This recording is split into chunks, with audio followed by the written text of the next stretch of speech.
is definitely not been explained. The eighth dimension is the hybrid realms of thought, ways of communing with self, with high volumes of translations with synchronicities and harmonies, and visions that equal variations of an eternal equation.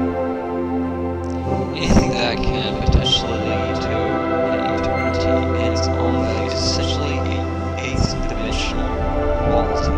However, the difference of the fifth and eighth dimension, one is a dimension of expressive words, and another is an expressive element of eternity in musical and vision forms.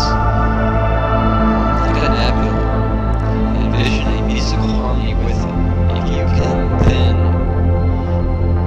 you have touched the seventh dimension.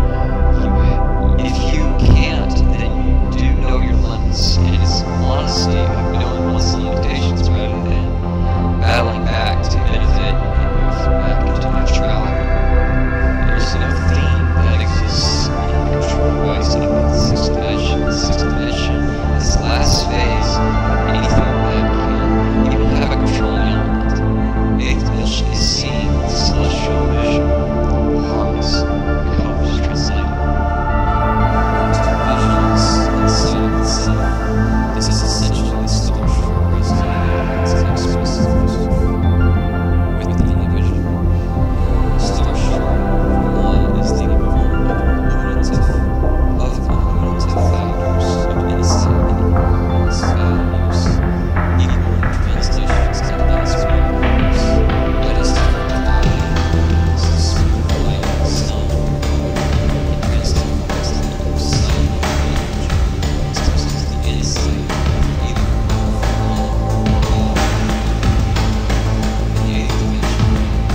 circumstances to live with them that died 7 to 10 times, yet beings on the planet reawakened their light within.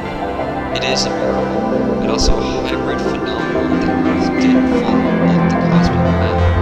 The alignment of Earth is a 9-dimensional frequency pattern, the 8th dimension at the core, aka the center of the living Earth. A planet that has gone through this much, if we are able to discern how bad things are in various ways within the planet, and of course the planet has been alive for 4+ billion years, so it's only logical to know that the Earth is far beyond the dimensional frequencies that we are both aware of, but again, the beings on the planet hinder the planet. Thus, in 8th dimensional contexts, it's only logical to discern this experience for yourself through naturality, which isn't on command and in process form. Only in naturality and living as being can one understand this truth. Commands, processes, structural concepts, and controlling ideas are not legitimately relevant in the cosmos, nor spiritual practice. Why would there be when being is to be without limitations in eternity? After all, eternity is eternal. So why would these values have any value besides discernment and common sense values to equal limitations? Limitations shouldn't have foundations or structural depth. Why should they when eternity exists? To get somewhere would be an interesting answer, but to get somewhere is to understand the fundamentals before one is able to become. Fundamentals are the essential foundations for becoming. From there, it's eternal, and the potential of the individual is dependent on discernment values and self-depth factors.